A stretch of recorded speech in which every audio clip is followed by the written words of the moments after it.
¿Qué tal, amigos, amigas de YouTube, de Facebook, de las redes sociales? Muchas gracias por estar en este segundo video en el cual vamos a tratar sobre la gracia. Sí, la gracia. Ahora, el anterior video era el plan más organizado. Ahora, en este segundo video vamos a hablar sobre el crecimiento de la gracia.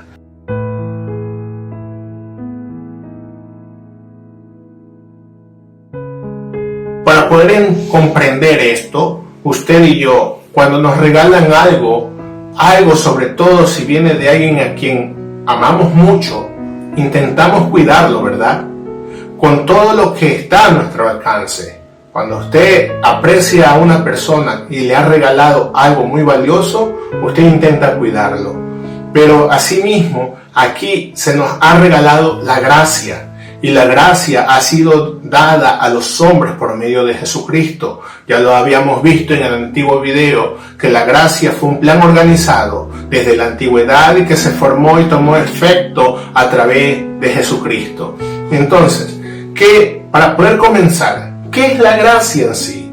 La gracia, la palabra griega, viene de pistis, que significa credibilidad y confianza en la salvación de Cristo, y de charis, que significa merecer aprobación, es decir, aprobar, congraciarse.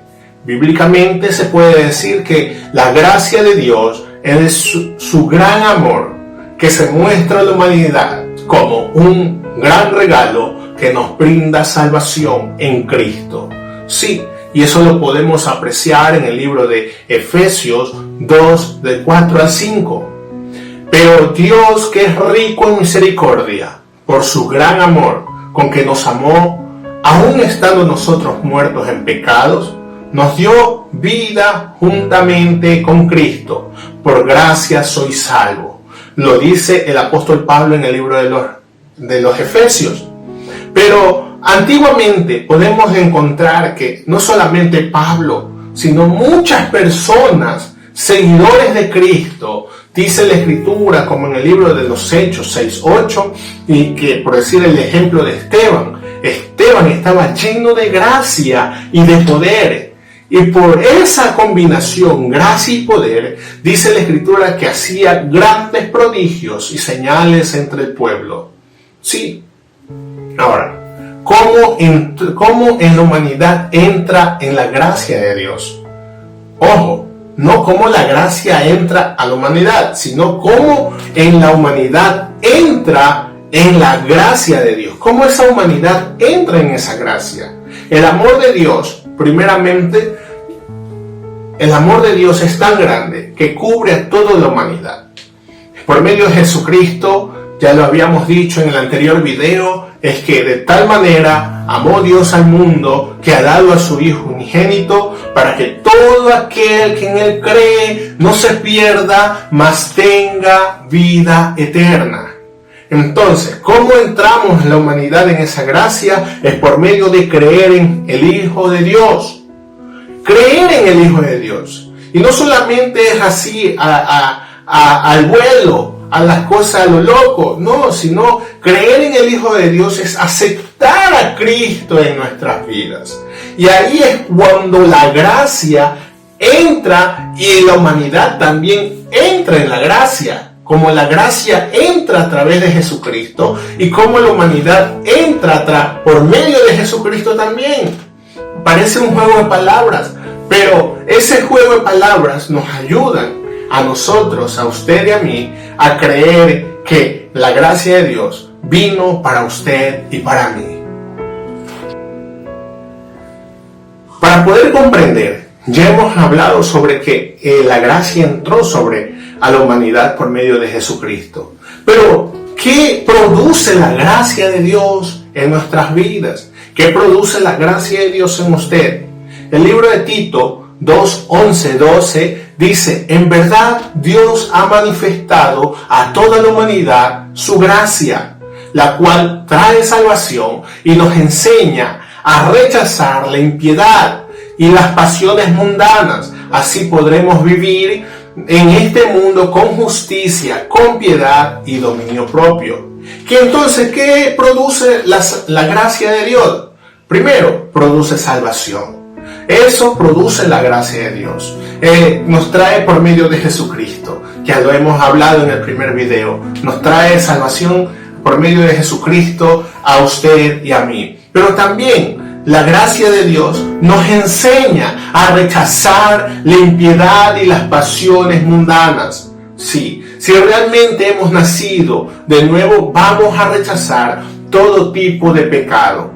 1 Juan 3:9 dice: todo aquel que es nacido de Dios no practica el pecado, porque la simiente de Dios permanece en él, y no puede pecar porque es nacido de Dios. Si realmente la simiente de Dios está en usted, quiere decir que usted no puede pecar. ¿Sí? Si usted está pecando actualmente, quiere decir que no tiene al Hijo de Dios en su vida. ¿Por qué? Porque el Hijo de Dios es el que le dice: hey, alto, no peques, no hagas esto. Porque cuando el Espíritu de Dios está ahí, a usted se vuelve una nueva criatura. Nos ayuda a rechazar esa impiedad y nos convierte en una nueva criatura, de tal modo que si somos realmente una nueva, si todos nosotros o alguno de nosotros o alguno de ustedes que están aquí escuchándome está en Cristo, nueva criatura es. Las cosas viejas pasaron, he aquí todas son hechas nuevas. Absolutamente todo es hecho nuevo en usted y en mí.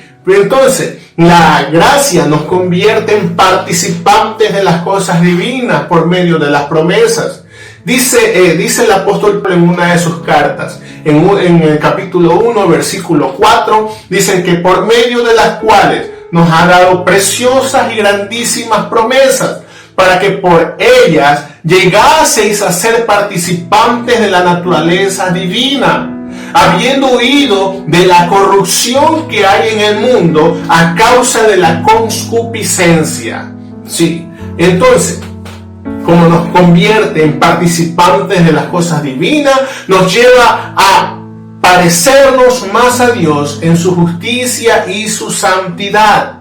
Ojo, no se confunda, no estoy diciendo en la divinidad de Dios. Estamos aquí comparando que vamos a ser más como Dios en su justicia y en su santidad. Porque Efesios 4:24 dice: y vestidos del nuevo hombre, creados según Dios en la justicia y santidad de la verdad. Entonces, solo eso permite cuando crecemos en la gracia. Si usted está creciendo en la gracia, eso le va a ayudar a usted a demostrarse que tiene un nuevo hombre. Según de Corintios 3:18 dice: por tanto, nosotros todos, mirando a cara descubierta como en un espejo la gloria del Señor, somos transformados de gloria en gloria en la misma imagen, como para el Espíritu del Señor. Ahora, nace una nueva pregunta: ¿cuál es nuestro deber con la gracia? ¿Cuál es su deber con la gracia? ¿Cuál es mi deber en la gracia? Es crecer en ella, simple. Esta respuesta es simple. Es crecer en ella, crecer en la gracia. ¿Y cómo se lo consigue? Primero, siendo diligentes. Vosotros también, poniendo toda diligencia por esto mismo, añadid a vuestra fe virtud. En la virtud, conocimiento, diligencia, poniendo toda la diligencia por esto mismo, añadida a vuestra fe virtud, a la virtud conocimiento. Aquí podemos ver como el ejemplo de un celular y los accesorios externos.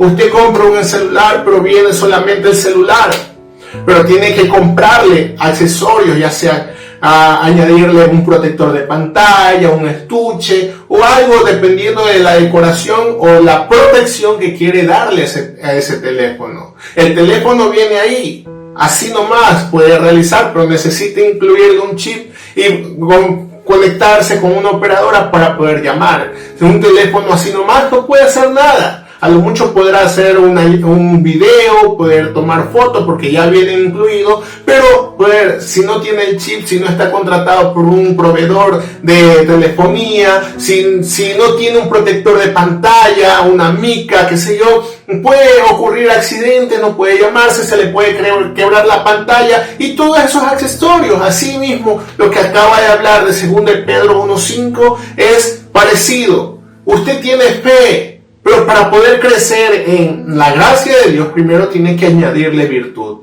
Y hacia la virtud tiene que añadirle conocimiento. Y así sucesivamente tiene que irle añadiendo para poder crecer en esa gracia. Si no, usted y yo nos quedamos estancados. Nos estancamos ahí, no podemos crecer mucho más allá de lo que Dios quiere. Entonces, esto provoca, cuando usted y yo crecemos en la gracia, esto provocará que tengamos el fruto del Espíritu Santo. Y hay un listado enorme en Gálatas 5:22 al 23, donde menciona, mas el fruto del Espíritu es amor, gozo, paz, paciencia, benignidad, bondad, fe, mansedumbre, templanza. Contra tales cosas no hay ley, dice el escritor bíblico. Entonces son muchas cosas añadidas ahí. La gracia de Dios no se mantiene así. No se mantiene ahí como el celular que usted compró. Tiene que añadirle, incorporarle cosas. Y esas cosas aquí se añaden por medio del Espíritu de Dios.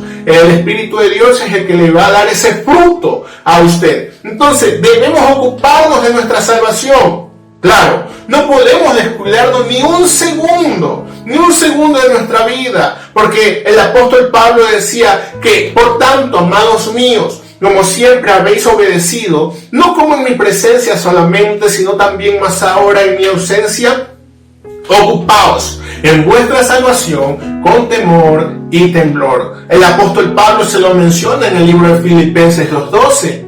A los filipenses, ocúpense de la salvación con ese temor y con ese temblor. Ocúpense. Entonces, el ocuparnos con ese temor y ese temblor significa que tenemos que vivir una vida digna de la gracia de Dios. Yo pues, dice el apóstol Pablo en Efesios 4:1-2, dice, yo pues preso en el Señor os ruego que andéis como es digno de la vocación con que fuisteis llamado, con toda humildad y mansedumbre, soportándonos con paciencia los unos a los otros en amor.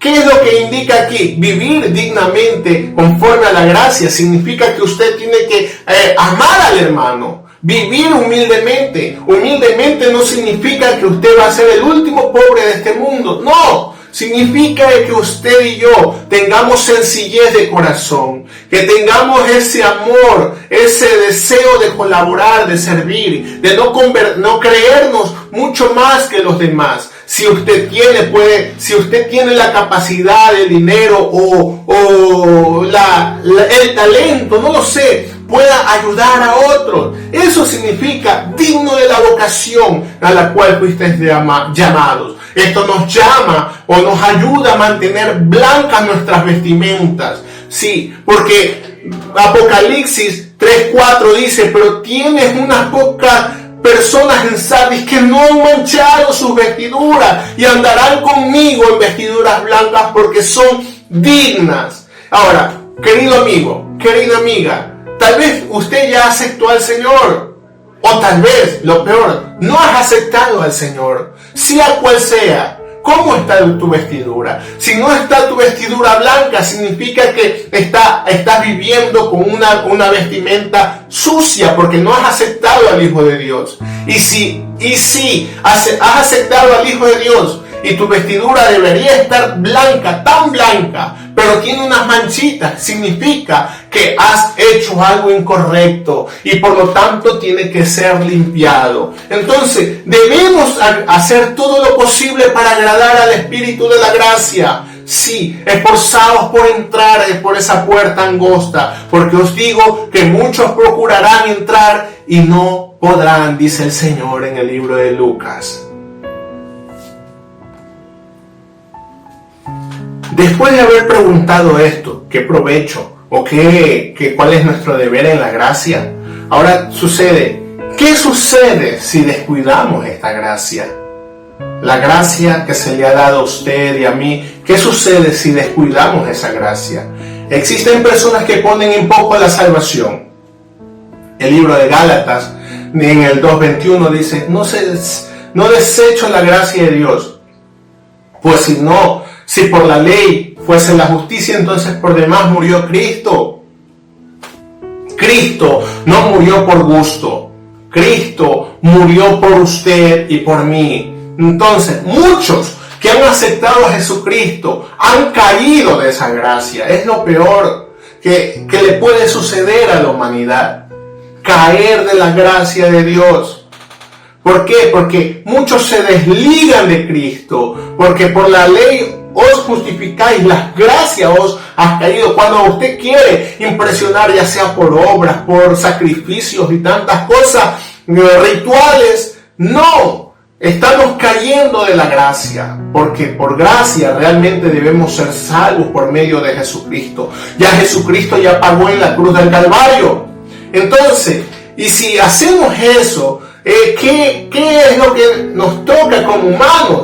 Pues si estamos despreciando de la gracia, estamos cayendo de la misma, entonces, ¿qué es lo que ocurre? Estamos insultando al Espíritu de la gracia, al Espíritu. Hebreos 10:29 dice, cuanto mayor castigo pensáis que merecerá cuanto mayor, podamos comprenderlo mejor, cuanto mayor castigo pensáis que merecerá el que pisoteare al Hijo de Dios y tuviere por inmunda la gracia del pacto, en la cual fue santificado, o hiciere afrenta al Espíritu de gracia. Entonces, estamos aquellos que no queremos complacer al Señor después del sacrificio tan grande que hizo Jesucristo allá en la cruz, de darnos ese precioso don, ese precioso regalo que es la gracia de Dios. Entonces estamos cayendo y estamos insultando al Espíritu de la gracia. Y entonces a muchos de ellos que están así apartados, apagan al Espíritu, apagan. Y una recomendación que dice el Señor a su iglesia es que no apagues al Espíritu. Para poder crecer en la gracia es necesario no apagar al Espíritu, porque el Espíritu, como ya habíamos hablado en otro punto, el Espíritu es el que nos da esos frutos. Y si usted apaga ese Espíritu, no van a haber frutos. Y si no hay frutos, no va a haber crecimiento. Y eso es lo que Dios nos está diciendo, que no apagues el Espíritu porque quiero que crezcas en la gracia. Que no sea en vano la gracia de Dios en nosotros. El apóstol Pablo decía en 2 Corintios 6:21, así pues nosotros como colaboradores suyos, os exhortamos también a que no recibáis en vano la gracia de Dios. Para poder concluir este tema, este segundo video, que es el crecimiento en la gracia. La gracia de Dios es un hermoso regalo de parte del Creador para toda la humanidad, la misma que debe crecer cada segundo en nuestra vida. En nuestras vidas tiene que crecer. Debemos nosotros demostrarle a Dios que realmente nos agrada el regalo que nos ha dado, que no estamos despreciando ese regalo. Y como nos agrada, cuando usted recibe algo y le agrada, lo cuida. Y lo cuida, y lo cuida, y lo cuida. En este caso, usted no va a apagar el Espíritu, no va a apagar su presencia y va a seguir creciendo en esa gracia. Entonces, si usted se ha alejado un poco de este tiempo, le pido, querido amigo, que ore conmigo. Ore conmigo. Señor Jesús, estoy delante de tu presencia, sabiendo y reconociendo que me he alejado de tu gracia, que muchas distracciones he tenido en esta vida. Por lo tanto, te pido, Rey amado, que volver a este camino. Quiero volver, Señor. Te pido perdón por no prestarte atención correcta a la gracia de Dios que me has brindado. Por favor, Espíritu Santo, ven a mi vida. Reconozco mi error, pero ya no me quiero alejar más de ti. Quiero estar contigo, quiero caminar contigo, quiero ser seducido por ti. Por favor, Espíritu Santo, ayúdame a crecer en esa gracia. Que el Señor te bendiga, que el Señor te guarde, que el Señor te multiplique, Dios enaltecido. Somos de la iglesia Vino Nuevo, de aquí de Guayaquil, Ecuador, la 47 y Francisco Segura. Estás invitado a nuestras reuniones. Y aquí en pantalla vamos a mostrar, vamos a dejar un momento la fecha de nuestras reuniones para que puedas estar con nosotros. De mi parte, que el Señor te bendiga y te multiplique. Amén y amén.